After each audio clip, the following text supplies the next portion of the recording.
आज हम इंडिया और बांग्लादेश के संबंधों पर चर्चा करेंगे कि भारत और बांग्लादेश के संबंध 2024 में दोनों देशों के बीच में संबंध किस प्रकार के थे। देखिए, भारत और बांग्लादेश के जो संबंध हैं, जब से शेख हसीना जी का कार्यकाल था तब तक भारत और बांग्लादेश दोनों ही आर्थिक साझेदार थे। दक्षिण एशिया में बहुत बड़ा व्यापारिक साझेदार था बांग्लादेश। आर्थिक साझेदार के रूप में काम कर रहा था, economic partnership as well as defence cooperation, सब कुछ सही चल रहा था। लेकिन अचानक अगस्त में तख्ता पलट हो जाता है। शेख हसीना, जिनकी पार्टी अवामी लीग है, छात्रों का विद्रोह इस कदर बांग्लादेश में हावी हो जाता है कि शेख हसीना जी को भारत आना पड़ता है। वो भारत में आके शरण लेती हैं और ऐसी स्थिति में नोबेल पुरस्कार विजेता मोहम्मद यूनुस, उनकी गवर्नमेंट बनती है, अंतरिम सरकार बनती है और यहां बांग्लादेश में अल्पसंख्यक वर्ग पर हमले शुरू हो जाते हैं। उनके मंदिरों, घरों आदि को जलाया जाता है और ये पूरी दुनिया में, अंतर्राष्ट्रीय मीडिया में चर्चा का विषय बन जाता है। भारत की चिंताएं लगातार बढ़ जाती हैं और मोहम्मद यूनुस की जो गवर्नमेंट है वो इस अत्याचार को रोक नहीं पा रही थी। ऐसे में हमारे विदेश सचिव साहब ने, मिस्री साहब ने बांग्लादेश की यात्रा की, लेकिन बांग्लादेश ने इसे अपना आंतरिक मसला बताया।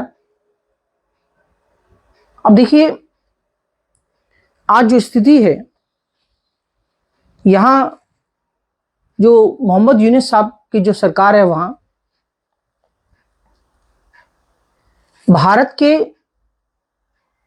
बांग्लादेश को आजाद कराने के बाद कभी भी बांग्लादेश के संबंध पाकिस्तान के साथ अच्छे नहीं रहे।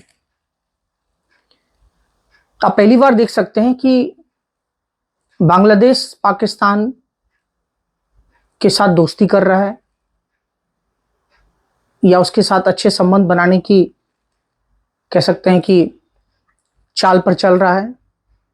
चाइना के नजदीक जा रहा है, पाकिस्तान के नजदीक जा रहा है और भारत के लिए बहुत बड़ा चैलेंज है, चुनौती है। आप देखेंगे कि इधर मोहम्मद यूनुस की जो गवर्नमेंट है, उन्होंने एक राजनयिक नोट भेजा है भारत को कि आप शेख हसीना जी को हमें प्रत्यर्पण कर दीजिए या हमें दे दीजिए, क्योंकि भारत और बांग्लादेश के बीच में एक एक्स्ट्राडिशन ट्रीटी है जिसे हम प्रत्यर्पण संधि कहते हैं। इसका मतलब यह होता है कि एक दूसरे के देश के जो भगोड़े हैं, अगर उनके देश में हैं तो एक दूसरे की गवर्नमेंट को वो हैंड ओवर कर देंगे। ऐसी जो प्रत्यर्पण संधि बांग्लादेश के साथ हुई थी वो 2013 में हुई थी। हालांकि इसमें 2016 में संशोधन भी किया गया। तो ये स्थिति है।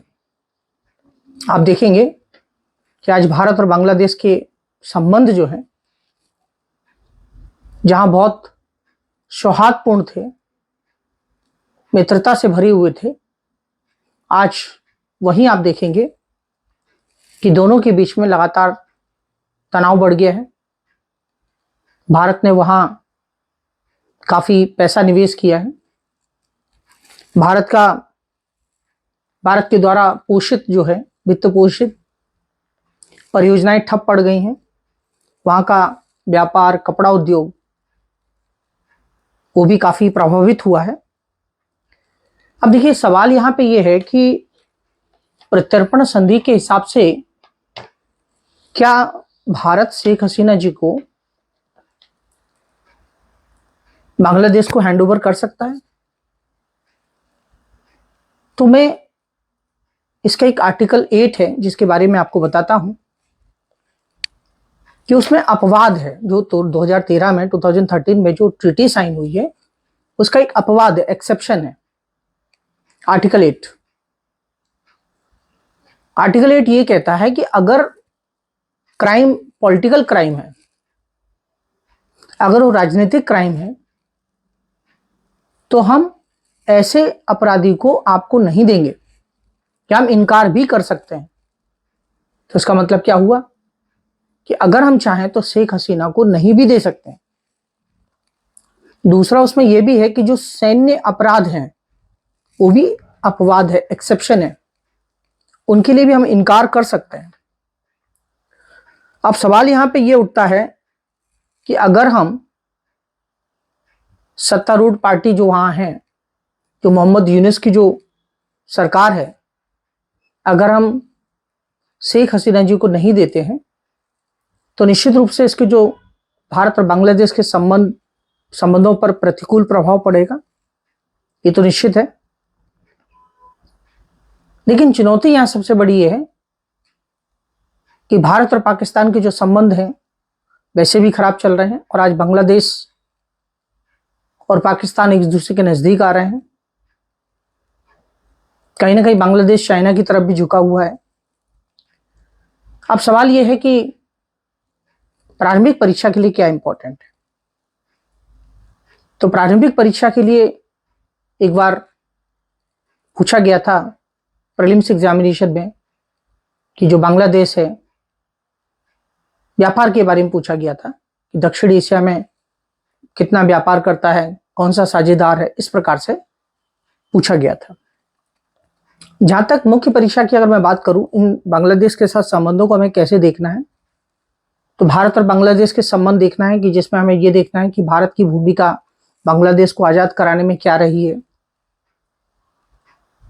बांग्लादेश चूंकि भारत का ही भाग होता था, आप इतिहास पढ़ेंगे तो आपको पता चलेगा, वहां भी बांग्ला बोली जाती है, पश्चिम बंगाल में भी बांग्ला बोली जाती है। तो हमारा सांस्कृतिक जो संबंध है वो बहुत पुराना है। साथ ही साथ भारत की सुरक्षा कंसर्न थे, शेख हसीना जी उसमें खरी उतर रही थी। और आपको पता है कि हमारा एक जो लैंड बॉर्डर एग्रीमेंट है उसके द्वारा भी हमने बांग्लादेश के साथ संबंध अपने काफी अच्छे स्थापित किए थे। तो एक बार इतिहास आप देख लें, उसके बाद फिर आप देखें कि सत्ता परिवर्तन से भारत पे क्या प्रभाव पड़ा है। व्यापार की बात कर सकते हैं, निवेश की बात कर सकते हैं, पाकिस्तान चाइना की बात कर सकते हैं। भारत के लिए बांग्लादेश का महत्व क्या है, सुरक्षा के दृष्टिकोण से है, व्यापार के दृष्टिकोण से है, प्रत्यर्पण जो संधि है, एक्स्ट्राडिशन जो ट्रीटी है वो मैंने आपको बता दिया। सहयोग के क्षेत्र कौन से हैं, तो मैं आपको बताता चलूं कि जो बांग्लादेश है वो नेपाल से जो है वाया भारत जो है बिजली सप्लाई पहुंचती है उसको। ये तीनों देशों के बीच समझौता हुआ है। चूंकि बांग्लादेश अपना बिजली का उत्पादन नहीं करता है, तो वो एक रूपपुर जो न्यूक्लियर पावर प्लांट है वहां बन रहा है रूस की सहायता से, भारत भी उसमें हेल्प कर रहा है। लेकिन बांग्लादेश का कहना है कि इसमें काफी, इस पावर प्लांट को लेके काफी करप्शन हुआ है, शेख हसीना ने बहुत सारे पैसे इसमें खाए हैं, करप्शन किया हुआ है, आप हमें हैंड ओवर कीजिए। बहुत सारे उनके ऊपर आरोप लगाए गए हैं। उसके बाद हमें देखना है कि कौन कौन से सहयोग एरियाज कौन कौन से हैं। व्यापार तो बहुत ही महत्वपूर्ण है, ऊर्जा है, इंटरनेट है। और मैं आपको बताता चलूं कि चुनौती क्या है, चैलेंजेस क्या हैं। तो वहां जो फंडामेंटलिज्म है, जो चरमपंथी है, या यूनिस सरकार का चाइना और पाकिस्तान के प्रति जो प्रेम है, ये भारत के लिए चिंता की बात है, चैलेंज है। भारत की सुरक्षा को लेके भी अच्छा नहीं है, ये चुनौती भारत की बड़ी है। साथ ही साथ मैं आपको बताते चलूं कि बांग्लादेश का, भारत के जो राज्य हैं जिनके साथ सीमाएं मिलती हैं, उस मैप को अच्छे से स्टडी करना है, क्योंकि बांग्लादेश ही ऐसा देश है जिसके साथ बहुत बड़ी, सबसे लंबी सीमा बांग्लादेश के साथ मिलती है। तो किन किन राज्यों के साथ मिलती है, उसको मैप ड्रॉ करना है और बनाना है। तो इस तरीके से जो है, मैंने आपको बहुत शॉर्ट में भारत और बांग्लादेश के संबंधों को 2024 में क्या हुआ वो मैंने आपके सामने रखा है। दूसरे देशों के साथ क्या संबंध हमारे 2024 में रहे हैं, मैं निश्चित रूप से आपके सामने रखूंगा, ताकि आपको एक आपकी समझ विकसित हो सिविल सेवा परीक्षा के लिए। थैंक यू, धन्यवाद।